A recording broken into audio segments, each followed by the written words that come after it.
요한복음 4장에 나타나는 이 사마리아 여인은 이도 저도 아닌 그 혼합주의적인 신앙을 가진 사람이라고 우리가 볼 수 있다라고 했습니다. 그녀의 신앙관을 가장 잘 알 수 있는 것이 15절 말씀이었죠. 여자가 이르되 주여 그런 물을 내게 주사 목마르지도 않고 또 여기 물 기르러 오지도 않게 하옵소서. 이게 이제 이 여인이 가지고 있는 신앙관입니다. 예수님을 믿어서 현실적인 문제가 해결되기를 바라는, 예수님을 믿으면 예수님이 주시는 그 물, 성경에서 말하는 치유, 성경에서 말하는 승리, 그것을 전부 다 현실적인 것으로 보는 거죠. 우편의 장수와 왼편의 북이 그거를 그냥 현실적인 것으로 보는 거죠. 하나님의 영생과 권위, 이것으로 보는 것이 아니라 해석을 그냥 문자 그대로 받아들이는 그러한 그 혼합주의적인 그런 신앙이고, 이것을 이제 우리가 보통 이제 기복주의다 이렇게 이야기를 하는 겁니다. 이들은 하나님을 의지하고 신을 믿습니다. 예수님을 믿어라, 마셔라 그러니까 금방 예 믿을게요, 예 마실게요, 예 영접할게요, 너무나 쉽게 예수님을 믿는다라고 합니다. 요한복음 3장의 니고데모와는 달라요. 그런데 문제는 어떤 예수로 믿느냐, 혼합적인 예수입니다. 내가 섬기는 여러 신들 중에 하나로 턱 올려놓는 그러한 신앙이죠. 그래서 우상 숭배가 가지고 있는 전형적인 특징입니다. 3장은 반대로 구하지 않아요. 의지하지 않아요. 니고데모와 바리새인들은 물론 돈을 사랑하지만 표면적으로는 영적이고 고급스럽고 도덕과 윤리를 구합니다. 하나님 앞에 예배를 드릴 때도 고급스럽고 영적인 것을 구하지 모르지만, 그러나 그 중심 속에 하나님께 구하지 않습니다. 하나님을 의지하지 않습니다. 자신의 힘으로 구원을 얻을 수 있다라고 생각하는 거죠. 그들은 구하지 않습니다. 그래서 그들을 공로주의라고 합니다. 자신의 노력과 자신의 의로 구원을 얻을 수 있다라고 생각하는 자들. 요한복음 3장은 공로주의, 율법주의. 요한복음 4장은 바로 이러한 기복주의, 혼합종교 이런 것으로 볼 수 있습니다. 그래서 예수님은 지난주에 본 것처럼 이 여인의 중심을 알았어요. 이 여인은 지극히 혼합적인 중심이기 때문에 예배를 드리는 목적이 세상의 것을 얻기 위한 것이 이 여인의 목적이기 때문에 예수님께서는 뭐라고 말씀했냐면, 지난주에 본 것처럼 16절에 네 남편을 데려오라 라고 하는 것으로 얘기했습니다. 그러니까 이 여인은 기본적으로 땅의 것과 세상의 것에 대해서 늘 전전긍긍하기 때문에 신앙적인 노력뿐만 아니고 환경적인 변화도 늘 노력했던 사람이에요. 그게 바로 5명의 남편과 지금 살고 있는 1명의 남편을 포함해서 계속해서 남편을 갈아보는 거예요. 이게 바로 대표적으로 환경적인 노력인 거죠. 맹모 삼천지교, 맹자가 노력했던 그거와 비슷한 겁니다. 좋은 결과가 있을 때까지 결과가 환경이 좋은 곳으로 계속 옮겨보는 거예요. 계속.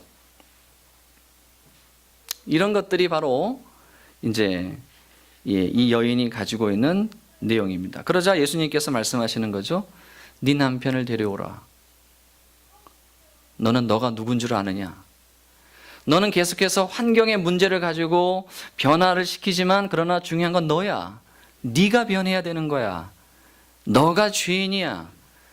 너가 변하면 세상이 달라 보인다. 너가 변해야 된다. 나는 세상을, 환경을 변화로 온 것이 아니라 죄인된 너의 심령과 중심을 변화시키러 왔다 라고 하는 것으로서 이제 예수님께서 이제 말씀을 하시는 거죠. 자, 그러자 이 여인이 19절에 이렇게 말합니다. 여자가 이르되 주여 내가 보니 선지자로소이다. 이 말은 무슨 말이냐면, 당신은 다 아는군요. 정말 당신은 다 아는군요. 그리고 나서 이 여인이 무슨 말을 하냐면 이 예배에 대한 내용을 대뜸합니다. 20절에 이게 우연인 것 같지만 이것이 성경에 기록될 만큼 이게 굉장히 의미가 있는 게, 쭉 요한복음 4장 전체가 이게 쭉 연결이 되는 거예요. 쭉 연결이 되는 거예요. 예배. 자, 이 여인은 혼합 종교겠죠. 그 여인이 가지고 있는 혼합주의적인 예배의 모습을 보는 거예요.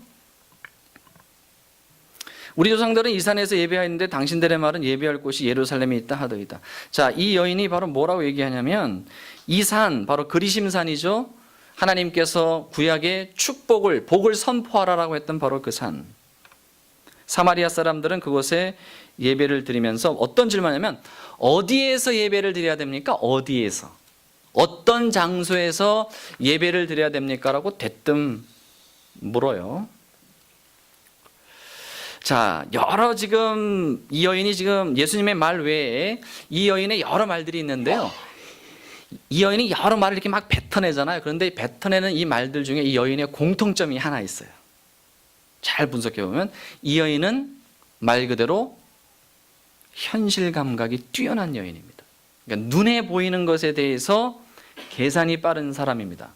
자, 이 여인은 먼저 9절에 딱 보면 뭐라고 얘기하고 있어요? 사마리아 여자가 이르되 당신은 유대인으로서 어찌하여 사마리아 여자인 나에게 물을 달라 하나이까. 사람을 딱 보고 나서 유대인과 유대인이다 유대인인데 아니다라고 하는 그 외형적인 것에 대해서 벌써 딱 눈에 들어오는 거예요.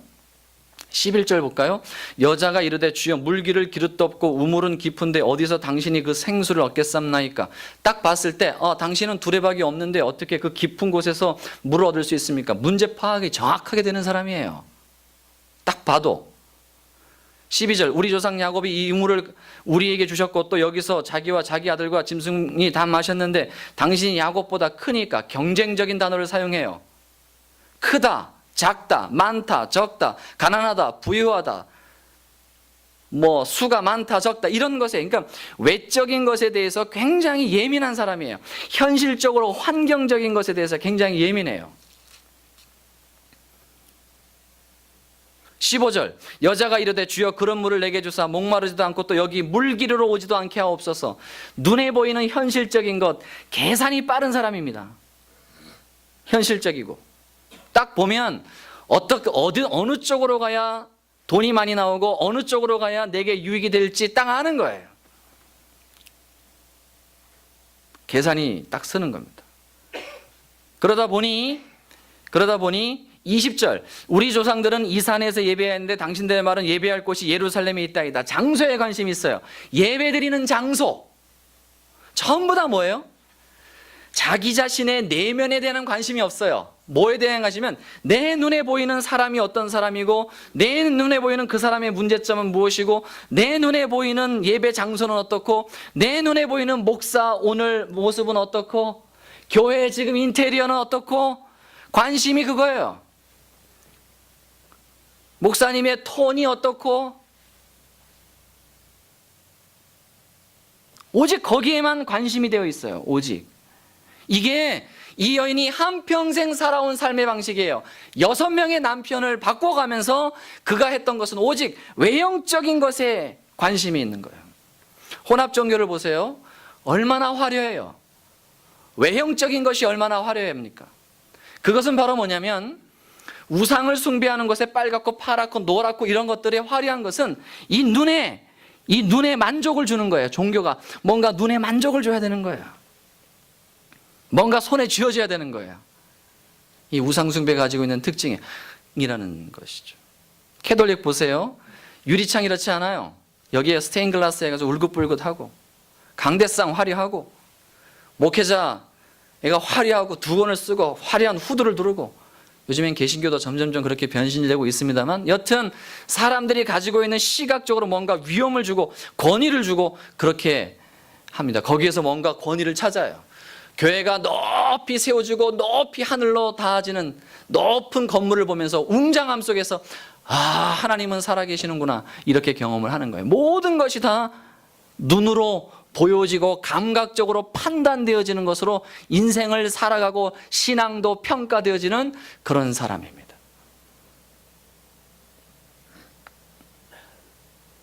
예수님이 말씀하시죠. 21절 예수께서 이르시되 여자여 내 말을 믿으라. 이 산에서도 말고 예루살렘에서도 말고 너희가 아버지께 예배할 때가 이르리라. 너희는 알지 못하는 것을 예배하고 우리는 아는 것을 예배하노니 이는 구원이 유대인에게서 남이라. 이 말씀은 첫째, 장소 신경 쓰지 마라. 두 번째는 알고 예배드려라. 여인에게 말하는 건 너 장소 신경 쓰지 마. 그 외형적인 거 신경 쓰지 말고, 두 번째는 알고 예배드려라. 이거 상황적으로 말하자면 사마리아 사람들은 모세 오경 외에는 나머지는 성경을 인정하지 않아서 성경적으로 좀 부족했고, 또 하나님을 알고 예배드리는 것이 아니라 그게 중요한 게 아니에요. 목적이 뭐냐면, 예배드리는 목적이 내가 믿는 하나님이 어떤 분인가 알고 그 하나님을 즐거워하는 것이 중요한 게 아니라, 내가 알고 있는 하나님이 어떤 하나님이야 보다 그 하나님을 믿어서 떨어지는 게 뭐냐가 중요한 거죠. 그렇기 때문에 내가 믿는 하나님이 어떤 하나님인가 고민할 필요가 없어요. 내가 지금 어떤 예수를 믿느냐가 고민할 필요 없어요. 내가 믿는 예수는 이미 내가 20년, 30년 전에 믿었던 그 예수로 끝나버려요. 그냥 중요한 것은 바로 뭐냐면, 그 예수를 믿어서 도대체 나에게 어떤 유익이 있느냐, 이게 중요한 거죠. 이게 목적인 거예요. 그래서 예수님께서 오병이어의 기적을 통해서 장정만 5,000명을 먹일 때 사람들이 환호합니다. 할렐루야! 그러다가 예수님께서 이 떡의 의미를 들어갑니다. 하늘에서 내려온 산떡, 생명의 떡, 생명의 물처럼 생명의 떡이니, 이렇게 얘기하자 사람들이 뭐냐면, 뭐 이렇게 어렵나? 다 가자, 떠나가자, 이러는 겁니다. 떡이 있을 때는 모여들었던 그들이 떡이 아닌 본질에 대한 하나님의 말씀을 예수님께서 이야기를 하자, 뭐가 이렇게 어렵지? 가자, 이렇게 얘기하죠. 그래서 예수님이 그러죠. 제자들에게 너희도 갈래? 너희도 떠나려니요? 제자들이 그러죠. 주의 말씀이 여기 있음에 내가 어디로 가리이까? 영생의 말씀이 여기 있사오니 어디로 가리이까? 바로 이렇게 하는 겁니다. 그래서 기본적으로 이러한 신앙들이 이제 이 여인에게 있었는데, 여튼 장소 신경 쓰지 말고 좀 알고 예배를 드려야 된다라고 이렇게 이야기를 했고, 구원이 유대인에게서 난다라고 하는 이 말은 유다 지파에서 메시아가 난다라고 하는 이제 그러한 내용들, 구약 성경에서 많이 된 그런 내용들입니다. 여기에 크게 무게중심을 둘 필요는 없을 것 같고요. 중요한 것은 이제 문제가 뭐냐면 23절과 24절입니다. 자, 이 말씀이 쉬운 것 같지 않지만 만만치 않습니다. 자, 오늘 설교는 이 말씀을 풀어가는데 조금 시간을 좀 드리겠습니다. 이것이 좀 정리가 돼야 좀 좋을 것 같아요. 자, 24절에 하나님은 영이시니 예배하는 자가 영과 진리로 예배한다라고 할 때, 이 영과 진리가 뭔지 우리가 참 많이 인용을 합니다만, 이 영과 진리가 뭔지, 이것에 대해서 한번 오늘 명확하고 분명하게 우리가 한번 점검을 좀 해봤으면 좋겠습니다. 오늘 우리 성도님들이 예배 드리잖아요. 여러분들은 영과 진리로 예배 드려야 된다고 얘기하고 있고, 이 영과 진리로 예배 드리는 자를 하나님이 찾는다고 23절에 얘기하고 있습니다. 하나님이 찾는다, 하나님이 보신다, 아신다, 이렇게 얘기를 하고 있습니다. 첫 번째 견해를 얘기를 해볼게요. 첫 번째 견해는 우리 지금 이 개역 개정 성경이 나오기 전에 개역 한글 성경이 나와 있는 입장이에요. 그게 바로 뭐냐면, 개역 한글에는 이렇게 나왔어요. 뭐냐면 하나님은 영이시니 예배하는 자가 신령과 진정으로 예배한다. 우리 아까 박종원 장로님 기도하실 때도 이렇게 표현을 했죠. 우리가 신령과 진정으로 예배드리게 하옵소서. 그러니까 신령과 진정이란 말은 뭐냐면 우리들의 마음의 상태입니다. 우리들의 마음이 신령한 마음으로, 영적인 마음으로, 우리들의 마음이 진정된 마음으로 하나님 앞에 나아가게 하소서. 이게 이제 개역 한글이 가지고 있는 입장입니다. 또 하나의 견해는 지금 개역 개정의 입장인데요. 이것이 바로 뭐냐면 그냥 영과 진리 이렇게 얘기했어요. 이건 바로 뭐냐면 우리들의 마음의 상태라기보다 우리들의 손입니다. 우리들의 손에 하나님의 성령의 인도하심을 따라, 혹은 하나님의 말씀을 가지고서 예배드려라, 이런 뜻의 무게중심이 있는 거예요. 다시요. 하나는 우리의 마음의 상태입니다. 하나는 우리의 마음의 상태, 개역 한글의 입장이어서 신령한 마음과 정직하고 진실된 마음으로 하나님 앞에 나아가라 라는 것이고, 또 하나의 입장, 지금 개역개정의 입장은 우리 마음이 아니라 우리의 손에 성령의 인도하심이 있고 하나님의 말씀으로 인도해야 된다는 것이죠. 성경에는 이 두 가지가 다 나와 있습니다. 그리고 이 두 가지가 다 틀린 건 아닙니다. 중요한 건 뭐냐면 이 본문에서는 뭐냐는 거죠. 이 본문에서는 우리가 예배를 드릴 때 하나님의 말씀과 성령의 인도함을 받아야 되고 우리가 신령과 진정으로 예배 드려야 되는 것이 다 있어요. 근데 오늘 본문에서는 뭐냐 이거예요. 세 번째 견해가 있습니다. 세 번째 견해는 그게 그렇게 중요하냐, 그냥 예배만 잘 드리면 되지. 이게 바로 대부분의 우리들의 입장입니다. 이 새벽에 골 아프게 이게 뭐이 중요하냐, 이게 대부분의 우리들의 입장입니다. 그러나 1번 아니면 2번의 입장을 취하셔야 됩니다. 자, 우선 24절에 보시면 하나님은 영이시니 라고 하는 것 때문에 그래요. 하나님은 영이시니. 오늘은 조금 해석하는 것을 시간을 드리기 때문에 여러분 졸지 마시고 잘 한번 집중해 보시기 바랍니다. 하나님은 영이니까 예배하는 자가 영과 진리로 예배하라. 하나님은 영이기 때문에 그 영은 하나님의 영, 성령, 진리, 하나님의 말씀, 이렇게 보는 입장이고 아니다 이렇게 보는 입장인데, 자, 중요한 게 있습니다. 뭐냐면 23절에 보시면 아버지께서 참되게 예배하는 자들은 영과 진리로 예배할 때가 오나니, 개역 한글에는 신령과 진정으로 예배할 때가 오나니 이렇게 말을 했는데, 여기에서 23절 앞에 빠진 중요한 단어가 있어요. 원래 성경에는 있고 여러분들이 가지고 있는 영어 성경에는 있어요. 근데 한글 성경에서는 빠졌어요. 그게 바로 뭐냐면 헬라어로는 알라, 그 다음에 영어로는 yet 혹은 but, 그러나, 이 그러나라고 하는 단어가 빠졌습니다. 이건 치명적인 실수입니다. 이게 왜 치명적이냐면 그러나라고 하는 단어가 이게 왜 여기서 필요하냐면 이 23절과 24절은 그러나입니다. 이게 무엇에 대해서 그러나냐면 21절과 22절과 다른 모습이에요. 그러니까 21절과 22절은 이런데 그러나 이렇게 예배드리라는 뜻이에요. 그러면 21절이 뭔데요? 21절에 예수께서 이르시되 여자여 내 말을 믿어라. 이 산에서도 말고 예루살렘에서도 말고 너희가 아버지께 예배할 때가 이르리라. 자, 이 말이 무슨 말인가요? 이것 잡아요. 여기서도 말고 저기서도 말고 그러나 하나님은 영이시니 이렇게 나가는 거예요. 그러나 그러면 이 여인이 가지고 있는 그 뭔가가 잘못됐다는 거죠. 그럼 그 여인이 가지고 있는 잘못된 것은 뭐냐면 눈에 보이는 뭐예요? 눈에 보이는 장소. 아까 얘기했지만 혼합 종교의 모든 특징은 눈에 보이는 결과, 눈에 보이는 장소, 눈에 보이는 인테리어, 눈에 보이는 환경, 이런 거에 집중하는 거예요. 예배가 다 목사가 오늘 넥타이는 뭘 맸나, 머리 헤어스타일은 어떻나, 목소리는 어떻나, 여기에 집중하는 거예요. 여기에. 그러나 하나님은 영이시니. 자, 하나님은 영이시니, 하나님은 성령이시니에 강조점이 있을까요? 아니면 하나님은 보이지 않으시니에 강조점이 있을까요? 성경에는 이 두 가지가 다 나와요. 하나님은 보이지 않는 분이라 할 때도 영을 쓰고요.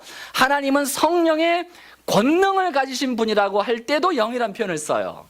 어떤 것일까요? 오늘 본문에서는 그러나, 자 봐요. 이 여인은 눈에 보이는 장소에 관심이 많아요. 눈에 보이는 것에 관심이 많아요. 그러나 하나님은 보이지 않는 영이시니, 보이지 않는 영이니 너희가 성령의 인도함으로 받으라가 맞을까요? 아니면 네 마음에 영적으로 드려라, 이게 맞을까요? 영적으로 드리라가 맞는 거예요. 하나님은 보이지 않는 분이기 때문에 너희가 예배를 드릴 때 너희가 예배를 드릴 때 성령의 인도함을 받으라, 그 힘을 의지하여 받으라가 강조점이 아니라 너의 마음의 상태가 신령한 상태, 영적인 것, 보이지 않는 것을 바라는 마음의 상태를 가져라가 강조점이라고요. 바로 그 여인이 변화되어야 할 마음의 상태가 강조점인 거예요. 그러니까 그 전에 했던 개역 한글 신령과 진정으로가 맞는 거예요. 여러 견해가 있는데 제가 맞다라고 표현한 것은 저의 고집일지 모르나 전체적인 요한복음 4장이 끌고 가고 있는 내용으로 봤다면 이건 신령과 진정으로가 맞는 거예요. 개역 한글이 맞는 거예요. 무슨 말이냐면 우리들의 마음의 상태를 물어보는 거예요. 똑같은 단어예요. 원어에도 똑같이 해석할 수 있지만 이것은 바로 뭐냐면 하나님은 보이지 않는 분이야. 너희가 예배드리는 분은 보이지 않는 분이야. 그러므로 외적인 것이 아니라 너희들의 마음의 중심 속에 영적으로 신령한 마음으로 보이지 않는 그 하나님을 바라보는, 하늘에 계신 하나님을 바라보는 마음으로 예배드려라. 혼합종교적인 외형적인 것에 신경 쓰지 말아라라고 하는 우리들의 마음의 상태를 말하는 거예요. 예수님이 말씀하신 팔복입니다. 심령의 가난함, 심령의 애통함, 심령의 청결함. 하나님은 그 마음을 찾는 거예요. 그래서 23절에 아버지께서 참되게, 이 참이라는 말이 진리라는 말도 같은 단어예요. 참, 진리, 신령, 진정. 하나님은 참되게 예배하는 자들은 개역한 것처럼 신령과 진정으로, 이 진정이란 말은 참으로, 옳게, 바르게라는 뜻으로 22절 나와 있잖아요. 22절에 너희는 알지 못하는 것을 예배한, 우리는 아는 것을 예배한다. 다시 말하면 너는 알고 예배를 드려라. 하나님을 알고 예배를 드려라. 거짓된 신에게 예배하는 것이 아니라 분명히 성경에 기록된 그 아는 하나님, 알아야만 하는 하나님으로 예배 드려라 라는 겁니다. 우리들의 마음의 상태입니다. 신령과 진정으로 예배드리라는 뜻이에요. 마음의 상태. 그래서 하나님 앞에 예배드릴 때 눈에 보이는 것을 구하고 눈에 보이는 것에 현혹되고 눈에 보이는 것에 집중하고 눈에 보이는 것이 아니라 하나님은 영이야.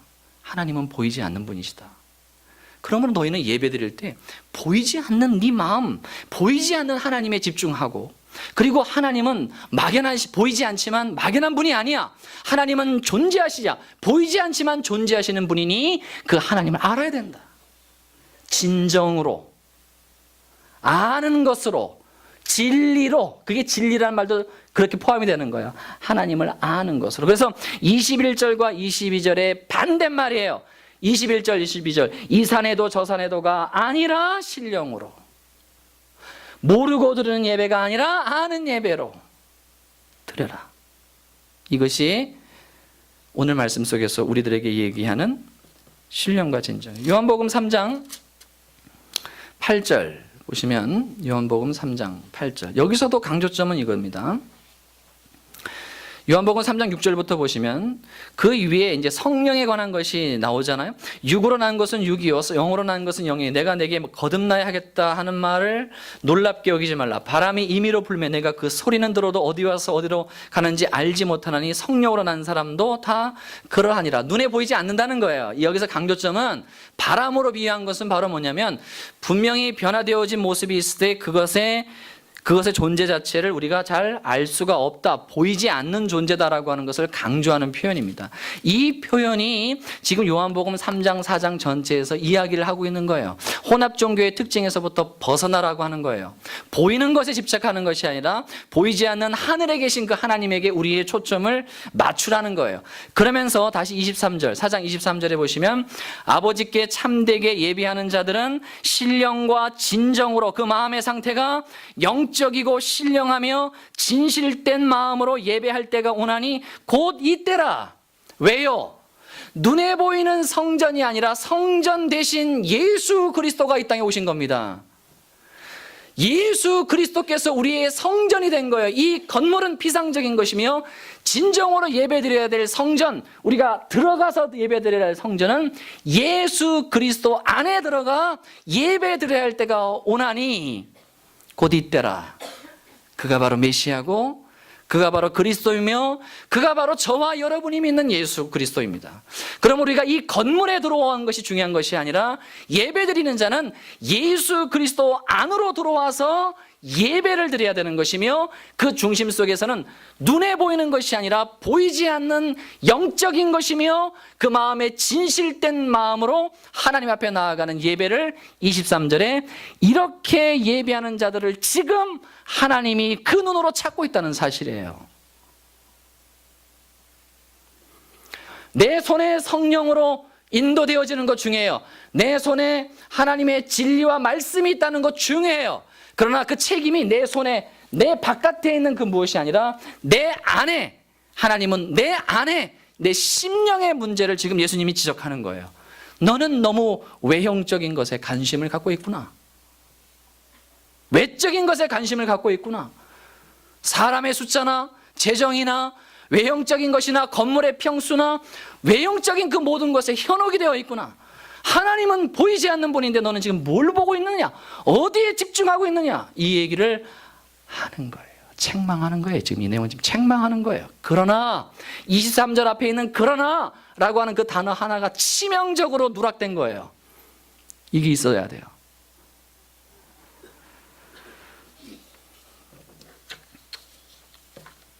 물론 교회가 외형적인 것이 참 없어서는 안 됩니다. 형식이 있어야 되지만 본질적으로 우리의 중심에 너무 이렇게 외형적인 것에 관심을 가지시면 안 됩니다.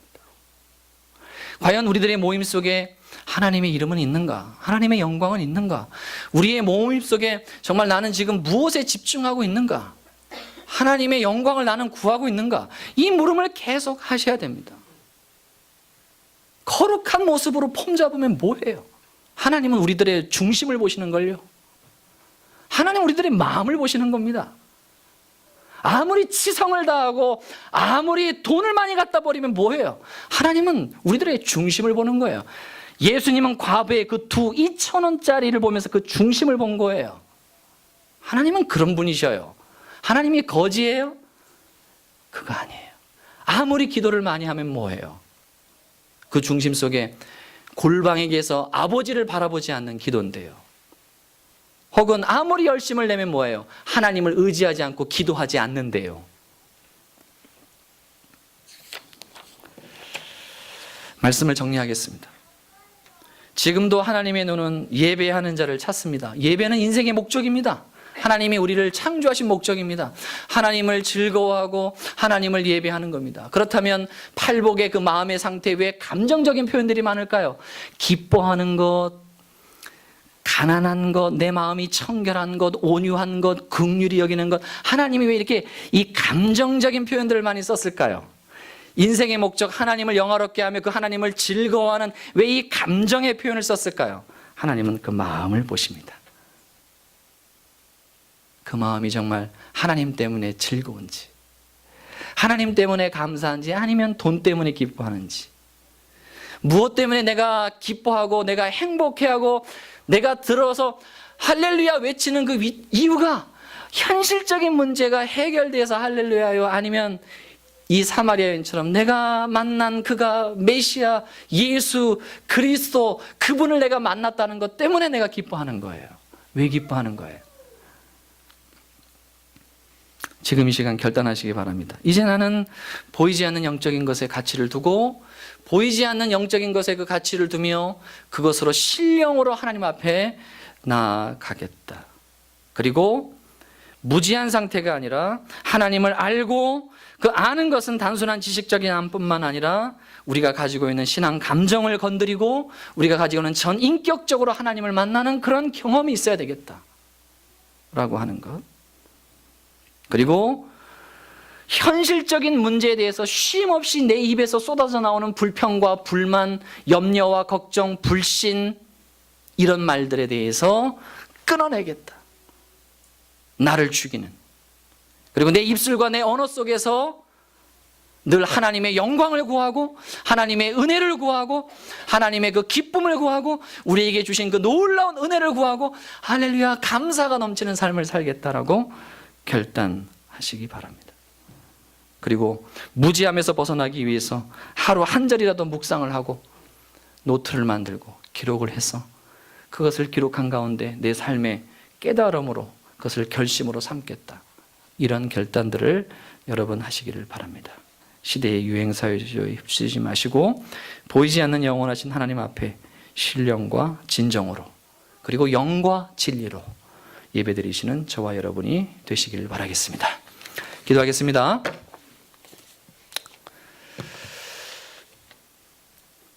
하나님 아버지, 우리들의 마음이 신령과 진정으로 영과 진리로 주 앞에 나가게 하소서. 예수님 이름으로 기도합니다. 아멘.